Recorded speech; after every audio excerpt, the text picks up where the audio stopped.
Hello everyone, welcome back to the channel, welcome back to vipatacticaltraining. This is just a short update from my last video where I looked at the emerging threats we're going to be facing in 2025. And I'm going to carry on that just with a quick update. It's been a busy 2 weeks worldwide. And if I say these two words, I know people are just going to switch off straight away, but we need to talk about it when we're looking at our own personal security, at our own self-protection, safety and security, geopolitics. We need to be aware of what's going on in the big, bad, wide world. Um, Before I do that though, please like, subscribe to the channel. Please do comment as well. I'm interested in what you have to say about what's going on and how it's going to affect you personally and what you can do about it, which is the ultimate aim of this. So understanding what's going on worldwide, geopolitically, and it's not going to be as complicated as we think from our point of view, personal security wise. Like I said, it's been a busy 2 weeks.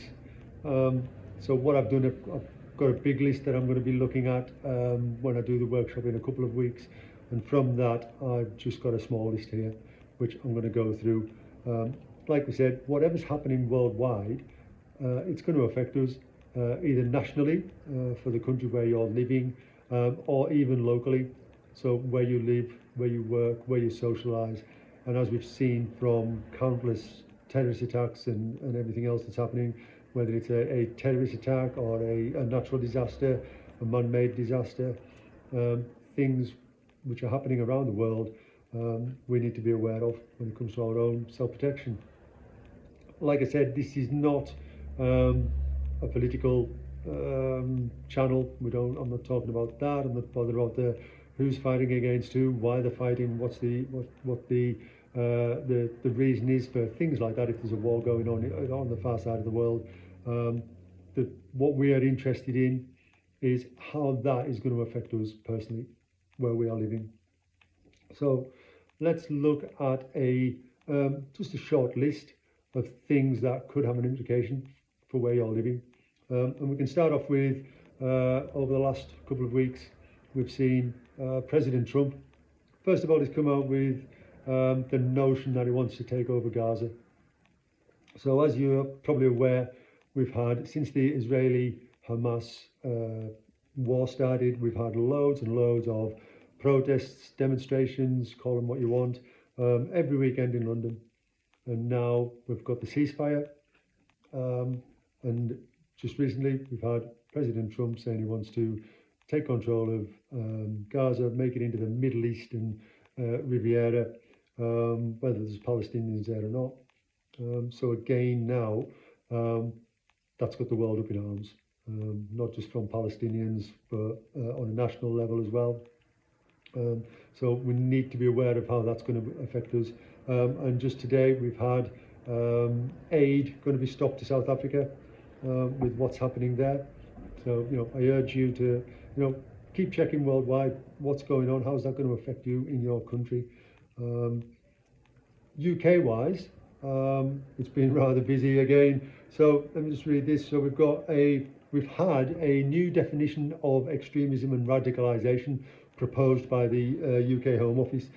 That's been poo-pooed at the moment by the government, which is good in one sense, though it does hold some threats in there which people are facing, especially when we're looking at ideologies. So Prime Minister Keir Starmer came out and said after the Southport attack that we've got a new form of terrorism. We don't.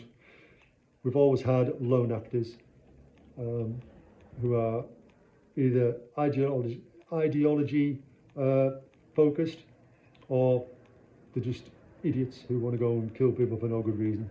It's not a new form of terrorism. Yes, we need to be aware of, so in my location we had 2 schoolboys who wanted to blow up the school. No ideological implications to that. They're just pissed off at being at school and pissed off with the friends and teachers and everything else. So they wanted to blow it up. So that act of terrorism, the act of terrorism at Southport, does not need to be ideological based. ideologically based for someone to be able to go and cause a terrorist attack and cause mayhem, death and destruction and everything else. So we need to be aware of ideology, non-ideology. That's when we're looking at forms of extremism and how we can either de-radicalise them through the prevent duty, which has got a bit of a bad press at the moment, you know, and how we can spot that within our own environment as well, people being radicalised and becoming extremists. We've also got blasphemy laws that have been mentioned, wanting to come into the UK, and we're looking at, from the incel point of view, you know, we're looking at misogyny that's been brought up in this as a part of our new possible definition of extremism, how that can have implications. When we're looking at everything worldwide and nationally, we need to be looking like it shows on the thumbnail there, from the far left, from the far right, and then the Islamic jihadists in the middle there. So who's going to get upset about what? How are they going to respond to that? Is it going to be more violent? I can guarantee it's going to be more violent this year. And when I'm looking on the workshop in a couple of weeks' time, we're going to be looking at everything from how it's just going to, the evolution for demonstrations, how are they going to get more violent? We've already seen left-wing violence escalating recently in the UK, especially against the police. And especially when there has been pro-UK marches as well. So depending on what's happening in the world, who is going to respond to that, who does it affect when we're looking at left-wing extremists, right-wing extremists, and the Islamic jihadists in the middle of all that. Within that, and how we're going to look at the top end of it, is with the Southport attacker, and I'm going to look at this a lot more in depth when we're looking at the top end of violent attacks that we're going to face and the emerging threats in 2025, is we've had this guy making rice, producing ricin. There's also, we've got to look at the drone threat as well. We've got to look at delivery threats now. Drones are a big issue. And I'm going to cover this a lot more in depth on the workshop. But we've got to take that into consideration. We've also got, that's just been passed in the UK, another runway at Heathrow. So again, we've got the left, the climate change activists, looking at that. How are they going to respond to that? Are they going to get more violent? With the Gaza and the Trump thing, we have Palestine Action. They've been pretty violent in smashing up infrastructure, especially where we're looking at people who produce, or businesses that produce weapons, materials that are going over to Israel. So they're going to get more violent. And I'm going to look at all this as we go along in the workshop. We've had, over this last week, a number of schools in the UK put on lockdown with no reason whatsoever. And as you will have seen, I'm sure, in the news, if you're watching the news in the UK, depending on whether it's far left, far right, or with the jihadists in the middle there between everyone, whose nationality, religion gets put out on the news straight away depends on what the viewpoint is from the news or the police. And we have to be aware of what is happening worldwide, down to the microcosmic location of where we're living. So with these schools being locked down for no reason at all, not even when they were locked down, even the teachers, the parents were not even told the reasons for that. So it's down to ourselves. So I, for one, as an anti-terrorism specialist, as a security professional, yes, I do look at government websites. Yes, I do look at notifications from Protect UK, from all the other sorts of stuff, but I rely on myself. I don't rely on those for 100% knowledge and information of what's going on. That's down to me. I just don't take anybody's word for anything, so I do my own due diligence. I use my own research. We've all seen attacks every single day in Sweden at the moment. A lot of it's gang related, but a lot of those gangs have been brought in through illegal immigration. We've just recently seen 2 attacks in Brussels, the use of firearms, and I'm going to cover on the workshop how firearms are getting transported around the world into locations within Western Europe, and we'll look at that more in depth. We're looking at Germany, just for instance. Just today there has been mass demonstrations because of the not because of, but against the AfD in Germany. So we've seen mass demonstrations, especially since Musk got involved, since Elon Musk got involved there. Again, how is that going to affect you, or is it going to affect me in the UK? How will that affect that? We've got the French National Rally, used to be the National Front there, the National Rally. How is that going to affect me personally if I was living in France? Is it going to affect me if I travel to France? How is it going to affect me locally where I'm living? So we have to look at all this. We've got a situation that I'm sure you've seen on the news in the Congo. So we have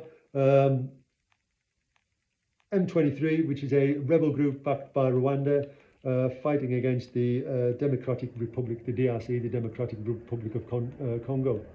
So, and with that, we have now seen demonstrations start in London. So we are spending this year in the UK £21 million in aid to the Congo. Great. But if let's say the DRC are not successful in fending off and fighting off this rebel group, which is backed and supplied by Rwanda, how is that going to affect what's going on in my country? Am I going to see more violence, more violent demonstrations? Am I going to see attacks on infrastructure? Depending on what's going on, we have to be aware of this. And then we've also got to look at state terrorism as well. So we've still got the continuing war going on in Bosnia, I was going to say that. I was thinking of something else, in Ukraine. So we've still got the continuing war going on in Ukraine. And I'll give you for instance here. So with what's going on in Ukraine, I've been, over the last couple of years, involved in protecting people who have got threats on them from Russian actors in the UK. So we all know about the Novichok attacks that happened to the Skripals. I've been involved in protecting some people who've got that possible death threat on them from the Russian government there. So depending on what's going on in Russia, how does that affect me? That was in my professional life, though, not personally, but still, it was something I had to be aware of. Within that, we have again going back to Donald Trump, saying if Iran keeps rattling its saber, it'll be utter destruction. But again, I've been involved with protecting people, especially females, who come from the Middle East and have death threats or kidnap threats from them, on them from the IRGC. So when we're looking at what's going on abroad, how is that going to affect us? That could be your place of work. These people could be in your place of work. That might have a direct impact on you. So I'm going to be looking at this more in-depthly. A lot more information, a lot more to do with our personal security, with what's going on worldwide. I'll put a link down below for the up-and-coming workshop, which you can attend. I'll put some links down. I'll put a link down below for some free information as well. If you've got any comments, please do comment. Like and subscribe. Really appreciate it. I'd like to get your thoughts on, how you look at what's going on in the world when we are looking after our family or in our local area. Okay, so just a quick update. Think about what's going on in the world, how that's affecting the far left extremists, the far right extremists, and all the Islamic jihadists out there, and everybody else that's mixed in with all those three factors there. I'd be interested in your comments. Okay, so just a quick update. Stay dangerous, rock.